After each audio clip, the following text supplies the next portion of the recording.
الله الرحمن الرحيم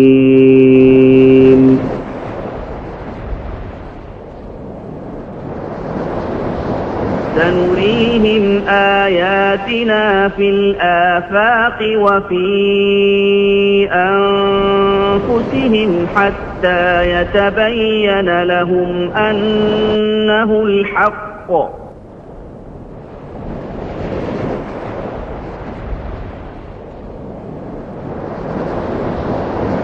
أولم يكف بربك أنه على كل شيء شهيد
أعوذ بالله من الشيطان الرجيم بسم الله الرحمن الرحيم رب اشرح لي صدري ويسر لي أمري واحلل عقدة من لساني يفقهوا قولي. Assalamu alaikum wa rahmatullahi wa barakatuh. Dear brothers and sisters, well, I would share my experience now. My background is I am from a Brahmin family, Orthodox Brahmin family, and in the Brahmin family, a priest sect of the Brahmin family.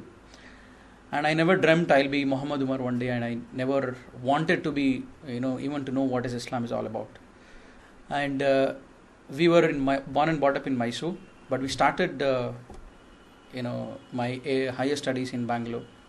We moved from Mysore to the Bangalore. Only then I had a chance to meet a Muslim guy, and then I started discovering Islam. I was part of the RSS, but not so aggressive, but I was part of the RSS, and that added more fuel to hate Muslims more. And my parents are Brahmin, and I was at a very young age, I was given a priesthood. It's just that in our religion we give a thread, and with that you become a priest. They call it as brahmachari.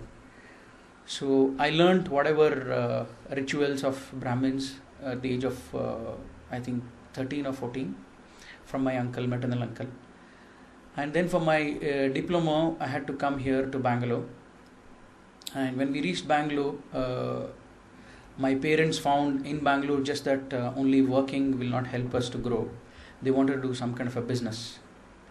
They found a Muslim businessman where they can invest in a shop and get an extra source of income.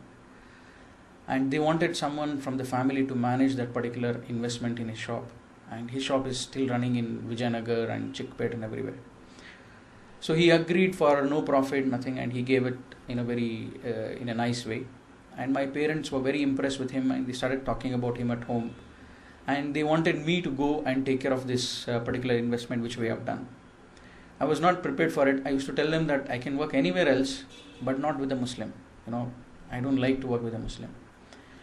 And there was no such need that I have to work, because we are not in such a situation that we have to work. It's just that they wanted to get more of the income, and they wanted to manage. So I said I will not work with a Muslim. I managed my first year after coming to Bangalore to escape out of this. The second year they forced me. My mother used to go in her vacation, because it's my money, my investment, it's my business, so I need to go and manage because you are not going there. And my parents, they started insulting me that, look at your mother, your father, they are going and doing it part-time while you are being useless to family. So, I started going to that shop just to ensure, we are managing our business. And later, the shop owner said, we don't need you here, please help us in another shop. So I went to another shop which is in Chickpet, and I started hating him more. I started hating Muslims more after going to shop, because there the Hindus were becoming Muslims. I've seen some Hindu girls and Hindu boys who embraced Islam, and I was shocked and really angry over them, that why did you become Muslim? Muslims are supposed to be only in Pakistan, why the hell you are becoming Muslims? And I started arguing with those girls and the boys, but they said, it's truth, so we have embraced it. They did not give much of information more than that. And the owner of that shop was not during, he was out of the station during that time.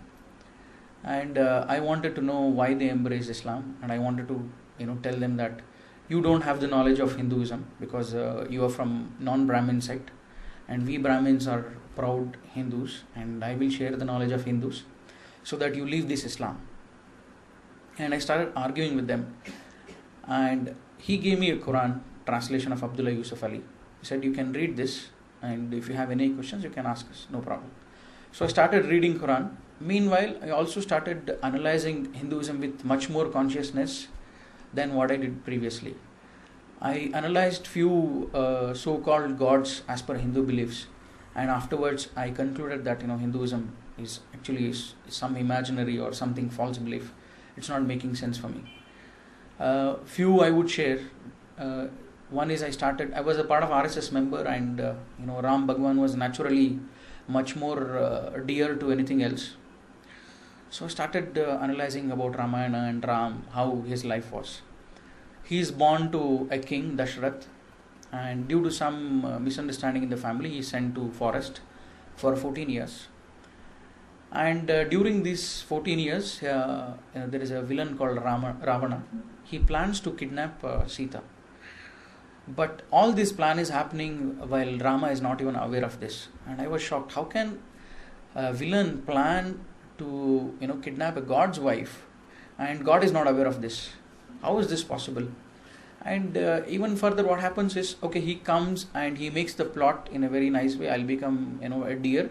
He will tell his associate, become a deer in front of her, and she will like it, and Rama and Lakshmana will run behind it. I will take Sita. And they really fall into that. I was shocked. How come Rama does not know that deer is it's a game to taking my wife? And still they go ahead, and Rama goes first, and he never comes back. Then Lakshmana goes putting one Rekha, and then they go. So when both are out of the house, Ravana comes, and he comes in a different uniform as as a bhikshaka. They call it as beggar. And she comes out, and he takes her out and he kidnaps her. So Rama and Lakshmana both are so-called gods. They are not even aware what is happening in their own home. And they are victim of that plan, that evil plan. At the same time, Sita, who is supposed to be wife of the god, who is also a goddess, as per Hindu belief, she is also not aware this is a plan to kidnap me, and she also become victim and she gets kidnapped. And she does not resist, she just goes with him. Because she has no power. She resists by word, but if she is a god, she has to save herself.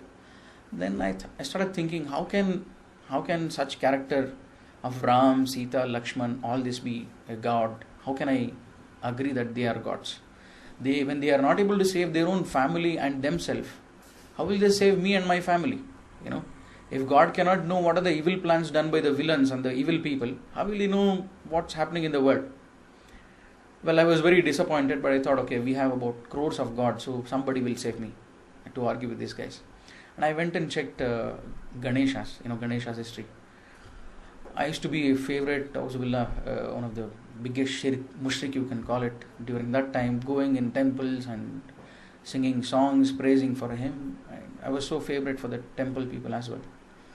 And when I analyzed his life story, his mother, Parvati, she creates, because she wants someone as a watchman, she creates. And she says, you are my security while I am taking bath.